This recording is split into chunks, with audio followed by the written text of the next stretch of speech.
Hello दोस्तों, नमस्कार। कैसे हैं आप सभी? आशा करते हैं कि आप सभी शानदार और ज़बरदस्त होंगे। तो आज के क्लास में हम लोग रेलवे 2024 में जितने भी क्वेश्चन पाई चार्ट से पूछे गए हैं उन सभी को देखेंगे। तो बने रहिएगा क्लास के अंत तक। आज के क्लास में हम लोग पाई चार्ट को देखेंगे। इसका जो आपका अगला क्लास होगा उसके अंदर चार्ट के बाकी बचे सभी क्वेश्चन को देखेंगे, यानी डीआई जो है आपका 2 क्लास में हम लोग कंप्लीट कर लेंगे। तो इस सीरीज के सभी वीडियोज़ को आप लगातार देखते रहिएगा। साथ ही साथ इसका जो पीडीएफ है वो आपको मिलता है मैथ्स वाटिका टेलीग्राम के ऊपर। तो सभी लोग मैथ्स वाटिका टेलीग्राम को भी जरूर ज्वाइन करिएगा ताकि आपको जो है पीडीएफ मिलता रहे। एक चीज और आपको हम बता दें कि अगर आप रेलवे एग्जाम की तैयारी करते हैं और 2025 के अंदर अगर आपको रेलवे का पेपर देना है तो आपके लिए सबसे बेहतर यह बुक रहेगा किरण पब्लिकेशन का। इस बुक के अंदर जो है आपको जो भी प्रीवियस क्वेश्चन है अभी तक में, यानी 2024 तक का में जितने भी पेपर हुए हैं रेलवे का, उन सभी क्वेश्चन को शामिल किया गया है। यह आपका चैप्टर वाइज मिल जाएगा और साथ ही साथ इसका जो बेस्ट सॉल्यूशन है वह भी आपका इसमें उपलब्ध है। तो इस बुक की मदद से आप अपनी तैयारी को जो है और बेहतर कर सकते हैं। चलिए आगे बढ़ते हैं और शुरुआत करते हैं आज के क्लास की। देखिएगा पहला क्वेश्चन क्या है। चार्ट के क्वेश्चन को सोल्व करने के लिए सबसे ज़्यादा जरूरी यह है कि आप इसको रीड करना अच्छे से समझे, डाटा ऑब्जर्व करना सीखिए। तो यहाँ बोला क्या गया है कि दिया गया पाई चार्ट किसी कार्यालय के निर्माण की लागत का विवरण दर्शाता है, जैसे ईंट है, सीमेंट है, मजदूरी है, स्टील है और पर्यवेक्षण है। हमें क्या बताना है? हमें बताना है कि यदि निर्माण का कुल लागत 9 लाख रुपए है तो सीमेंट पर खर्च की गई राशि मजदूरी पर खर्च की गई राशि से कितना अधिक है। हमें क्या बताना है इस क्वेश्चन में? हमें यह बताना है कि सीमेंट पर खर्च की गई राशि मजदूरी पर की गई राशि से कितना अधिक है। तो हम यहाँ देखते हैं कि किस चीज पे कितना खर्च किया गया है। तो सीमेंट पे देखिए, यहाँ पे सीमेंट है, सीमेंट पे कितना खर्च किया गया है यहाँ लिखा हुआ है, डाटा है, हो सकता है कि आपको नहीं दिख रहा होगा तो हम फिर से लिख देते हैं। सीमेंट पे जो है यह 25% है। तो सीमेंट पे कितना खर्च किया गया है? टोटल लागत का 25%। आगे देख लीजिए। और मजदूरी का यहाँ देखिए, यहाँ लिखा हुआ है लेबरर, यानी कि मजदूरी पे एल हम लिख देते हैं, यहाँ पे खर्च किया गया है आपका 18%। ठीक उसी प्रकार से आगे देखिए, ब्रिक्स पे यानी ईंट पे 16% खर्च किया गया है और सुपरविजन पे 24%। साथ ही साथ स्टील पे 17%। हमें क्या बताना है इस क्वेश्चन में कि सीमेंट पर जो खर्च है वह मजदूरी के खर्च से कितना अधिक है। तो सीमेंट पे खर्च कितना है? 25% और मजदूरी पे खर्च कितना है? 18%। तो सीमेंट का खर्च मजदूरी के खर्च से परसेंटेज में कितना अधिक है? यह 25 है या 18 है? 7% अधिक है। तो हमारा आंसर क्या होगा? 7% ज्यादा। किसका? जो कुल लागत है उसका। तो कुल लागत यहाँ पे देख लीजिए कितना है? 9 लाख रुपए है। इसका जो है वह 7% अधिक यहाँ पे खर्च हुआ है। 7% अधिक खर्च हुआ है किस पे? सीमेंट पे। किसके तुलना में? मजदूरी के तुलना में। तो इसका 7% निकाल दीजिए। परसेंटेज से डबल जीरो कैंसिल। 7% यानी क्या होता है? 7% का मतलब होता है 7/100। तो 7/100 है तो 100 से आपका 2 जीरो कैंसिल, 9×7=63। आंसर हो जाएगा हमारा विकल्प सी। ऐसा कोई भी सवाल आपको जो मिलता है ना, वह बहुत इजी वाला सवाल होता है। आप इसका आंसर क्वेश्चन को देख करके कर सकते हैं। सिर्फ आपको जो है वह चार्ट से डाटा ऑब्जर्व करने आना चाहिए। आगे बढ़ते हैं। अगला सवाल देखिएगा क्या है। यहाँ पे बोला गया है कि दिया गया पाई चार्ट जो है 4 तिमाहियों में एक कंपनी के बिक्री के डेटा को प्रतिशत में दिखाया गया है। यहाँ जो डाटा है वो प्रतिशत में भी मिलता है और कभी कभी जो है वो डिग्री के फॉर्म में भी मिलता है। अगर परसेंटेज में मिलेगा तो पूरा मिला करके आपका 100% रहता है, और अगर डिग्री के फॉर्म में है तो पूरा मिला करके 360 डिग्री। परसेंटेज में 100% टोटल को दर्शाता है और डिग्री के रूप में 100% टोटल को। अब आगे देखिए क्या बोला है। क्वेश्चन क्या है उस पे आते हैं। बोला यदि एक वर्ष में कुल उत्पादन 4200 इकाई है। देखिए कुल उत्पादन यहाँ पे दे रखा है, कितना कुल उत्पादन है? 4200 इकाई। तो दूसरी और चौथी तिमाही में बिक्री का अंतर हमें क्या बताना है? हमें बताना है यहाँ पे दूसरी और चौथी तिमाही में बिक्री का अंतर। तो हम देखते हैं कि हर तिमाही में बिक्री कितना कितना है। तो सबसे पहले यह जो डाटा है ना, इसको थोड़ा हम डार्क कर लेते हैं ताकि आपको दिखाई दे। यह जो है वैल्यू कितना है आपका? 40 है, यानी 40%। यहाँ पे डाटा है, यहाँ पे 25 है तो 25% हम लिख देते हैं। ठीक है, परसेंटेज के रूप में डाटा दिया है। यहाँ पे 15 है और यह वैल्यू जो है वो आपका 30 है। ठीक है।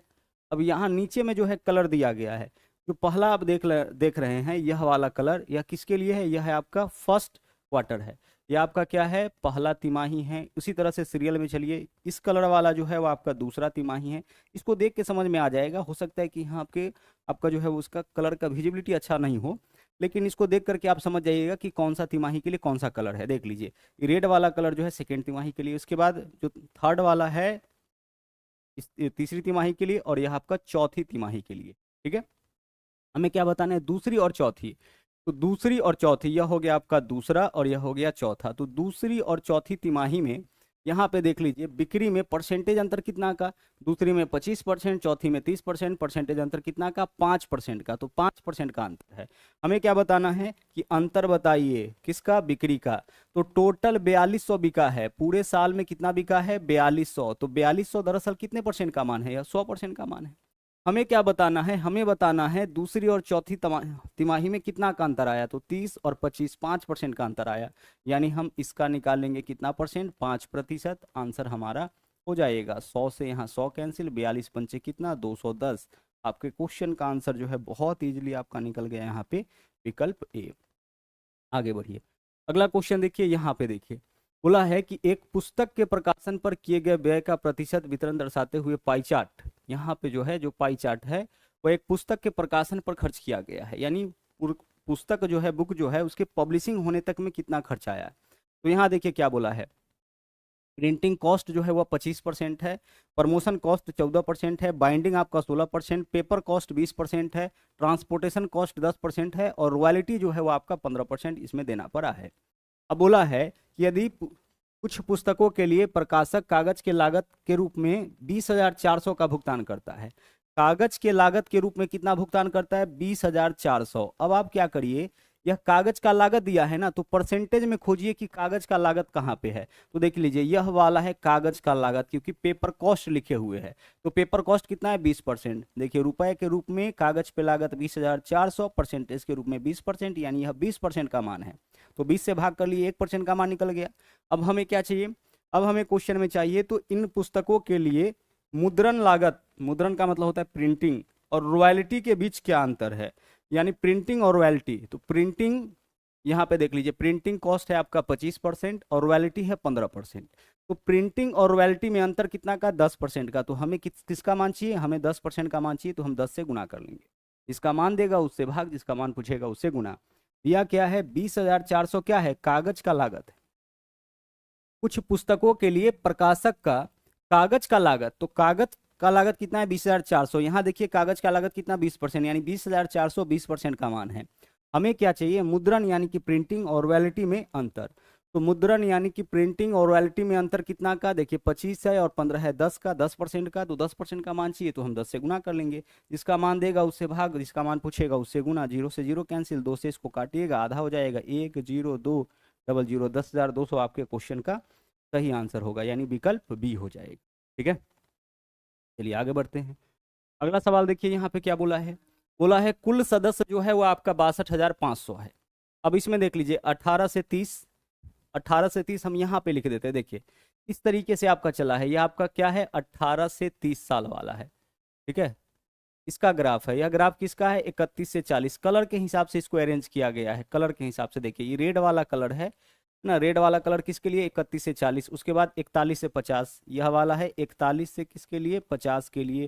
ठीक उसी प्रकार से आगे बढ़िए 51 से 60 के लिए, 51 से 60, और यह वाला कितना है आपका 61 से ऊपर, यह है आपका 61 से ऊपर। कहने का मतलब यह है कि यह जो डाटा आप देख रहे हैं ना, बोला है कि दिए गए पाई चार्ट में हैदराबाद जिमखाना क्लब के विभिन्न आयु वर्ग के सदस्यों की संख्या को दर्शाया गया है।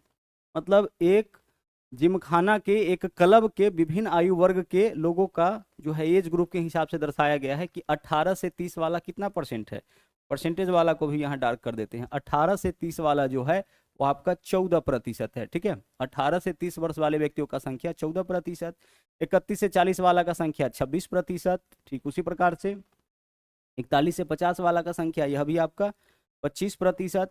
आगे देखिए उसी प्रकार से 51 से 60 वाला का संख्या है 20%, और ठीक उसी प्रकार से 61 प्लस वाला का संख्या कितना है 15%। अब सवाल पे आते हैं, देखिए क्या बोला है, यदि 18 से 30 आयु वर्ग के कुल सदस्यों में से 24% जो है 21 वर्ष या उससे कम आयु के, बोला 18 से 30 आयु वर्ग, तो टोटल आप बताइए कि टोटल जो है व्यक्तियों का संख्या, सदस्यों का संख्या कितना है 62,500। तो 62,500 कुल सदस्य है। अब 62,500 कुल सदस्य है, इसमें 18 से 30 वाला का संख्या कितना होगा 14%। तो इसका जो 14% है ना, यह 18 से 30 वाला है, तो अगर हम इसका 14% निकाल लेंगे तो क्या निकलेगा 18 से 30 साल आयु वाला कुल कितना व्यक्ति। टोटल 62,500 सदस्य है, तो 62,500 सदस्य में से 14% सदस्य जो होगा वो 18 से 30 साल वाला होगा।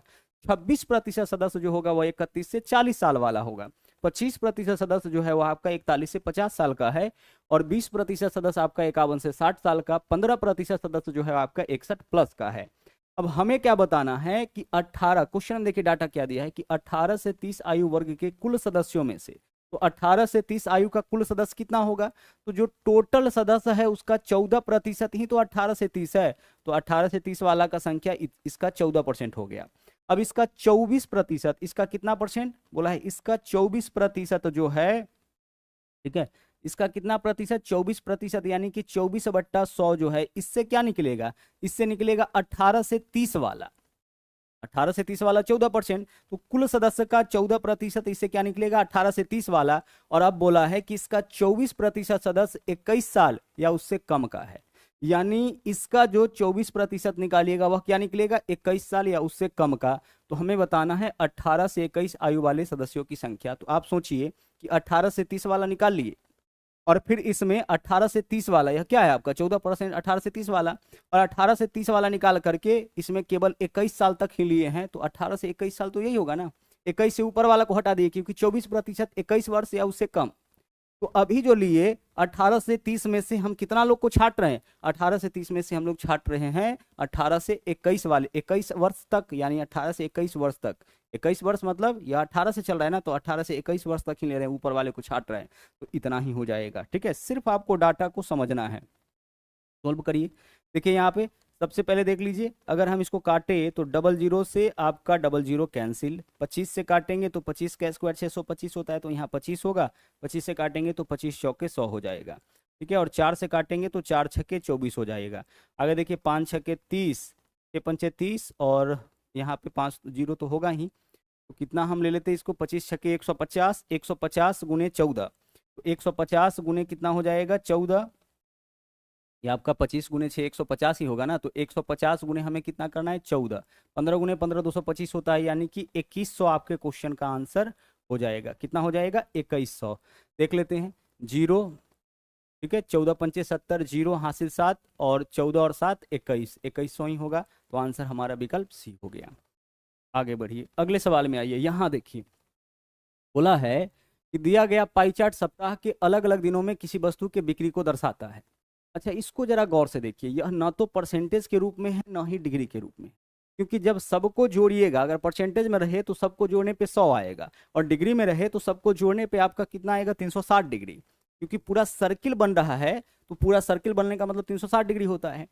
यहाँ ना तो डाटा आपका डिग्री में है ना ही प्रतिशत में। अब बोला है कि निम्नलिखित प्रश्न का उत्तर दे, बुधवार को बिक्री से केंद्र पर बना कोण बताइए। बुधवार की बिक्री का कोण हमें क्या बताना है, बुधवार के दिन जितना भी बिक्री हुआ है उसको कोण के रूप में बताना है, डिग्री के फॉर्म में बताना है। तो आप एक चीज देखिए कि टोटल मिला के कितना होता है, तो सभी वैल्यू को जोड़ के देखिए तो यह समझ में आ जाएगा कि टोटल मिला के कितना। अच्छा, एक चीज बताइए कि टोटल मिलाकर के डिग्री के रूप में कितना होना चाहिए, डिग्री के रूप में आंसर चाहिए तो पहले डिग्री वाला वैल्यू लिखिए। डिग्री के रूप में टोटल मिला के कितना होना चाहिए, 360 डिग्री होना चाहिए। जबकि सबको जोड़ के देखिए तो कितना आता है, 0 0 0 0 0, तो पहले तो आपका 0 हो गया। ठीक है, और क्लियर करेंगे इसको, टेंशन मत लीजिए। अब देखिए 8 9 17, 17 2 19, 19 8 27, 27 और 6 33, 33 5 38, 38 4 कितना हो जाएगा, 38 4 आपका 42, 2 हासिल 4, अब 4 1 5, 1 6 और 1 7, यानी कि 720। कहने का मतलब यहाँ जो डाटा है सबको जोड़ने पे कितना आया 720। तो 720 जो है वो आपका किसका मान हो गया, 360 डिग्री के बराबर। तो 360 डिग्री का मान आपका 720 है। ठीक है, तो यहाँ से 1 डिग्री का मान आपका क्लियर हो गया।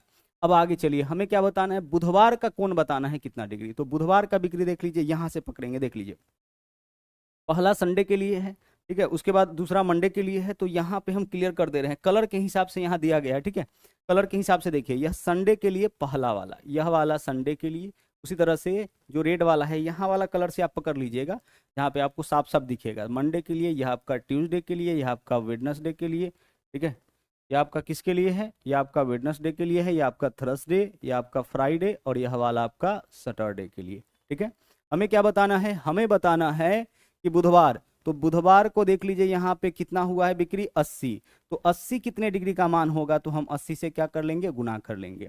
सोल्व करिए इसको, इससे काटिएगा इसको, कितने बार में कटेगा, 2 बार में, 36 गुना 72, और 2 से काटिएगा इसको, कितने बार में कटेगा, 40 बार में। हमारे पास अभी भी क्या बच रहा है, डिग्री। तो 40 गुने डिग्री यानी कितना हो जाएगा, 40 डिग्री। तो बुधवार का जो बिक्री है ना, वह डिग्री के रूप में कितना है, 40 डिग्री।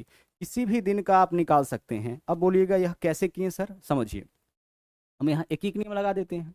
जैसे अगर हम आपसे कहे यहाँ पे कि टोटल जो है डिग्री के रूप में कितना, 360 डिग्री, तो 360 डिग्री मतलब इस बार कितना हो रहा है, टोटल को जोड़ लीजिए 720, तो 360 डिग्री का मान 720 है।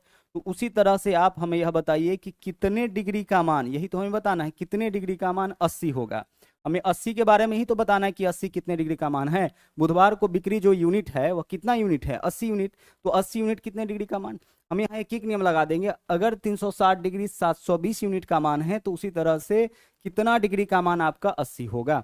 अब इसको भी सोल्व करके देख लीजिए, आंसर आपका यहाँ से आ जाएगा। सोल्व करिएगा, देख लीजिए, इससे इसको काटिएगा कितना बार में, 2 बार में, नीचे से नीचे काटिएगा कितना होगा, 40, क्रॉस मल्टीप्लाई, 40 डिग्री का वैल्यू कितना हो गया, 40 डिग्री का वैल्यू x हो गया। अच्छा, अगर हम आपसे पूछते, देखिए किसी और दिन का पूछते, सबसे पहले देखिए डिग्री के रूप में जब भी पूछे तो देखिए 360 डिग्री बराबर यहाँ पे कितना है, यहाँ पे सभी वैल्यू को जोड़ लीजिए, 720 है। अब अगर आपसे पूछे यहाँ पे कि संडे के दिन जो बिक्री हुआ है वह कितना डिग्री है, तो हम कितना से गुना कर लेंगे, 180 का, 180 यूनिट का हमें मान चाहिए कि कितना डिग्री, तो 180 से गुना कर लेंगे। 180 यूनिट का मान हमें चाहिए, तो हम क्या करेंगे, 180 से गुना कर लेंगे, तो यह पता चलेगा कि 180 कितने डिग्री का मान है। अगर पूछा जाए कि ट्यूसडे का जो बिक्री है वह कितना डिग्री है, तो हम 120 से गुना कर लेंगे, चूंकि हमें 120 कितना डिग्री का मान, 120 यूनिट बराबर कितना डिग्री होगा यह चाहिए, तो हम 120 से गुना कर लेंगे। यानी वैल्यू डिग्री के रूप में चाहिए तो ऊपर में डिग्री वाला ही आप रखिएगा। आगे बढ़िए, अगला सवाल देखिए, यहाँ भी देख लीजिए सेम ही क्वेश्चन है, डाटा आपका सेम है। हमें क्या बताना है इस बार, अच्छा देख लीजिए, सबसे पहले संडे मंडे यहाँ लिख देते हैं। देखिए यह आपका संडे का है, ठीक है, यह जो वैल्यू है आपका यहाँ पे देख लीजिए, यह किसका है, यह संडे का है, यह आपका मंडे का है, यह आपका ट्यूसडे का है, उसी प्रकार से यह आपका वेडनेसडे का है, आपका वेडनेसडे का है, यह थर्सडे का है, यह फ्राइडे का है, और यह आपका सैटरडे का है, ठीक है। और यह क्या था, आपका संडे का डाटा था। इससे पकड़ना है, देखिए संडे के लिए यहाँ कलर दिया हुआ है, मंडे का कलर है, ट्यूसडे का कलर है, यहाँ वाला कलर से पकड़ लीजिएगा कि कौन सा कलर कौन से डे के लिए दिया गया है, ठीक है। आपका जो जो बुक होगा उसमें आपका स्पष्ट दिखेगा, जहाँ एग्जाम में क्वेश्चन होगा वहाँ पे स्पष्ट यह कलर आपको दिखेगा। अब चलिए, हमें क्या बताना है, मंगलवार और शनिवार। तो सबसे पहले एक चीज बताइए, मंगलवार और शनिवार को बिक्री से केंद्र पर बने कौन, मंगलवार और शनिवार 2 दिन का बताना है, मंगलवार और शनिवार। तो सबसे पहले बताइए कि अगर पूरा मिला दे तो डिग्री के रूप में कितना डिग्री होगा, यह 360 डिग्री। वास्तव में इसको पूरा को मिलाने पर कितना यूनिट हो रहा है, अभी जस्ट जोड़े हैं 720, यानी 360 डिग्री जो है वह 720 यूनिट के बराबर। क्लियर। चलिए अब हमें क्या बताना है, हमें बताना है मंगलवार और शनिवार। तो मंगलवार का के दिन देखिए कितना यूनिट, 120 यूनिट, और शनिवार 140, तो 120 और 140 कितना, 260। तो हमें बताना है कि 260 जो है वह कितने डिग्री का मान होगा, तो 260 से हम गुना कर लेंगे। मंगलवार और शनिवार को बिक्री से बने केंद्र पर बने उनमें अंतर पूछा है, अच्छा अंतर पूछा है ना, मंगलवार और शनिवार। तो मंगलवार और शनिवार यह 140 है, 120 है, कितना 20, तो 20 यूनिट का है, 20 यूनिट मतलब कितना डिग्री, तो 20 से गुना कर लीजिए। अब इसको सोल्व कर लीजिए, देखिए यहाँ पे इससे इसको काटेंगे 2 बार में कटेगा, और इससे इसको काटेंगे 10 बार में कटेगा। डिग्री हमारे पास बचा हुआ है, तो 10 गुने डिग्री यानी कि क्या आंसर हो जाएगा, 10 डिग्री। विकल्प ए आपके क्वेश्चन का सही आंसर हो जाएगा, ठीक है, विकल्प ए हमारा आंसर होगा। आगे बढ़िए, अगला सवाल देखिए, यहाँ पे देखिए बोला गया है कि एजुकेशन पे, कलर से पकड़िए, यह वाला जो है वो आपका एजुकेशन पे खर्च है, यह वाला आपका फूड पे खर्च है, यह वाला आपका खर्च रेंट पे है, यह खर्च जो आप देख रहे हैं ना ये आपका बिल्स पे है, ठीक है। यह कितना है वैल्यू, 32%, यह 27%, यह 25%, यह 16%। अब बोला है कि यदि यह क्या है आपका, बोला है कि पाई चार्ट में किसी सुल्तान का मासिक प्रतिशत व्यय दिया गया है, किसी सुल्तान का मासिक प्रतिशत व्यय आपका यहाँ पे दिया गया है कि अलग अलग चीज़ों पे कितना खर्च करता है। एजुकेशन पे 27%, फूड पे 25%, और रेंट पे 16%, बिल पे 32%। हमें क्या बताना है, सुल्तान का कुल आय 10,000 है, तो भोजन पे कितना खर्च किया। इस सुल्तान का कुल आय कितना है, 10,000 है, तो हमें क्या बताना है, भोजन पे कितना खर्च करता है। तो देखिए भोजन यानी फूड पे कितना है, तो वैल्यू 25%, 25% खर्च करता है। टोटल जो भी इसका खर्च है उसका 25%, यानी टोटल खर्च है 10,000, 10,000 का 25% यानी 25/100 इतना ही करता है। निकाल लीजिए, 100 × 25 कितना हो जाएगा, 2500। तो 2500 रुपया यह खर्च करता है किस पे, भोजन पे। विकल्प बी आंसर। आगे बढ़िए, अगला देख लीजिए क्वेश्चन क्या है। यहाँ पे हमें बताना है, दिया गया वृत्तालेख वर्ष 2022 में भारत में अलग अलग कंपनियों के द्वारा कारों की बिक्री का प्रतिशत विवरण दर्शाता है। ठीक है, संदर्भ वर्ष 2022 में अलग अलग कंपनियों द्वारा भारतीय बाजार में कारों की बिक्री। यदि 2022 में भारत में बेची गई कारों की कुल संख्या, देखिए कितना है, यहाँ पे 15 लाख है। कुल बिक्री कितना हुआ है, 15 लाख हुआ है। ठीक है, 15 पे 5 जीरो है, 15 लाख हुआ है। तो हमें बताना है 22 में ही मैफिड्रे द्वारा भारत में बेचा गया कार। तो देखिए मैफिड्रे जो है यहाँ पे है लिखा हुआ, क्या लिखा हुआ है, मैफिड्रे। और यह कितना बेचा है, यह वैल्यू आपका लिखा हुआ है 18%। तो मैफिड्रे जो है वो 18% बेचा है। तो इसका हम निकाल देंगे 18%, यानी 18/100। बस इतना ही तो करना होता है, डबल जीरो से डबल जीरो कैंसिल, गुना करिए, 15 अठे 120, जीरो हो जाएगा, हासिल 12। और यहाँ पे 15 एकम 15 और 12 27, 270, बाकी 3 जीरो है तो 3 जीरो यहाँ पे रहेगा। हमारा आंसर विकल्प सी हो जाएगा। ठीक है, चलिए बढ़ते हैं आगे। अगला सवाल देखिए यहाँ पे क्या बोला है। यहाँ देखिए बोला है कि दिया गया वृत्तालेख, यहाँ से आप शुरू करिएगा पढ़ना, 2020 में कंपनी एक्स के अलग अलग मदों पर आई लागतों के विवरण को दर्शाता है। कंपनी एक्स का जो अलग अलग लागत है उसका विवरण है। R&D पे कितना खर्च किया है, 35%। R&D क्या है, अनुसंधान एवं विकास। आगे देख लीजिए, इम्प्लॉई सैलरी पे 37%। आगे देख लीजिए, ट्रांसपोर्टेशन पे 20%, इलेक्ट्रिसिटी पे 5%। यह क्या है आपका, इलेक्ट्रिसिटी पे खर्च है, इलेक्ट्रिसिटी लिखा हुआ है। इसके बाद मिसलेनियस खर्च जो है, मिसलेनियस कितना है, 3% है। हमें क्या बताना है कि यदि 2020 में कंपनी एक्स को आई कुल लागत कितना डॉलर है, 1 लाख डॉलर है। कितना डॉलर, 1 लाख डॉलर है। ठीक है, कितना है आपका, 1 लाख डॉलर है। ठीक है, तो कंपनी के बिजली पर आई लागत, तो बिजली पे कितना लागत आया है, इलेक्ट्रिसिटी पे कितना लागत आया है, 5%। तो इसका 5% निकाल दीजिए, बस कुल लागत का 5%। डबल जीरो से डबल जीरो कैंसिल, 5 में 1000 से गुना करेंगे, 5000 आपके क्वेश्चन का आंसर। जो आपका पाई चार्ट का क्वेश्चन होता है ना, बहुत ईजी होता है, बहुत ही ज़्यादा क्या होता है, ईजी होता है। बस आपको क्या करना है, डाटा बस ऑब्जर्व करने आपको आना चाहिए, बस कुछ नहीं है। आगे देखिए, दिया गया वृत्तालेख, ऊपर वाला इंस्ट्रक्शन पे मत जाइए, सीधे यहाँ से। दिया गया वृत्तालेख एक परीक्षा में छात्र एक के प्रतिशत अंकों का विवरण दर्शाता है। संदर्भ एक परीक्षा में छात्र एक के अंक मैथ्स, फिजिक्स, केमिस्ट्री, इंग्लिश, ठीक है, अलग अलग सब्जेक्ट का दिया गया है। यदि छात्र ए द्वारा कुल प्राप्त अंक 260 है, छात्र ए का प्राप्तांक, कुल प्राप्तांक कितना है, 260 है। ठीक है भाई, तो हमें क्या बताना है, भौतिक विज्ञान और अंग्रेजी में छात्र द्वारा प्राप्त कुल अंक। भौतिक विज्ञान और अंग्रेजी, देखिए भौतिक विज्ञान यानी कि फिजिक्स, और यहाँ पे देखिए अंग्रेजी। तो फिजिक्स और अंग्रेजी मिला करके छात्र कितना परसेंट, अच्छा क्या बोला है, भौतिक विज्ञान और अंग्रेजी में छात्र द्वारा कुल प्राप्त अंक। तो अंग्रेजी में 10%, भौतिक विज्ञान में 25%, कुल मिलाकर के कितना, 25 और 10 35%, यानी 260 का हमें बताना है 35%। 35/100 यही निकाल लीजिए। कुल अंक इसको 260 आया है टोटल, यानी 100% का वैल्यू। हमें क्या बताना है, इसके द्वारा भौतिक विज्ञान और इंग्लिश, तो भौतिक विज्ञान और इंग्लिश मिलाकर के 25 और 10 35% लाया है, तो 35% का मान निकाल लीजिए। सोल्व इसको करिए, देखिए जीरो से पहले जीरो कैंसिल, 5 से काटेंगे 5 सत्ते 35, 5 दूना 10, 2 से काटेंगे 13, 13 गुने 7 कितना हो जाएगा, 91। आंसर आपके क्वेश्चन का विकल्प सी हो गया, 91। आगे बढ़िए, यहाँ देखिए, दिया गया वृत्तालेख 2022 में कंपनी एक्स के अलग अलग उत्पादों की बिक्री का विवरण दर्शाता है। Bag, shoes, umbrella, raincoat, jackets.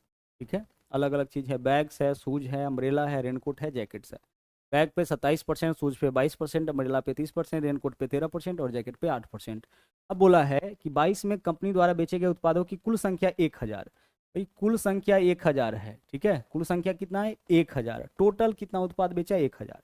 उसी वर्ष कंपनी द्वारा बेचे गए रेनकोट और जैकेट का कुल संख्या कितना, रेनकोट और जैकेट, देखिए रेनकोट और जैकेट का कुल संख्या, तो रेनकोट 13%, जैकेट 8%, 13 और 8 21%। बस हमें क्या करना है, इसका 21% निकाल देना है। कुल बिक्री कितना हुआ है, 1000 यूनिट हुआ है, इसमें से रेनकोट और जैकेट मिला करके कितना बिका, 13 और 8 21%। 21% इसका निकाल दीजिए, डबल जीरो से डबल जीरो कैंसिल, 21 में 10 से गुना करिएगा कितना हो जाएगा, 210। आंसर विकल्प ए हो गया। ठीक है, तो इस तरीके से पाई चार्ट से जो भी सवाल आपका पूछा गया था उसको यहाँ पे हम लोग देख लिए हैं। जैसा कि हम आपको बताए, बहुत ईजी सा कॉन्सेप्ट है, बस क्वेश्चन आपको ऑब्जर्व करने आना चाहिए, आसानी से आप यहाँ पे जो है अपना आंसर निकाल सकते हैं। तो आज के लिए इतना ही, मिलेंगे अगले वीडियो में जहाँ पे हम लोग डीआई के बचे हुए सभी क्वेश्चंस को देखेंगे। चलिए मिलते हैं नेक्स्ट क्लास में। Thank you. जय हिंद।